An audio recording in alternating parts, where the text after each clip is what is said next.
আমার বিনা অনুমতিতে তুমি কার ছুলে কি করে? আপনাকে ব্যস্ত হয়ে আসতে দেখে ভাবলাম নারায়ণ কেমন আছে জিজ্ঞেস করতে। এটা আমার প্রশ্নের উত্তর নয়।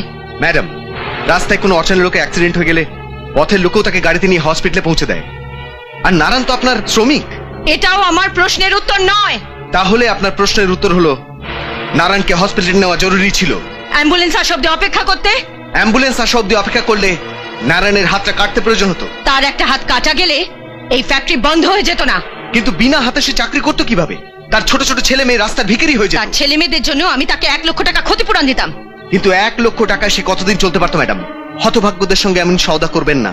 আপনি বোধহয় জানেন না, একটা হাত না থাকলে লোক অসহায়, অভাগা। Shut up! বাজে ভাষণ শোনার অভ্যেস আমার নেই।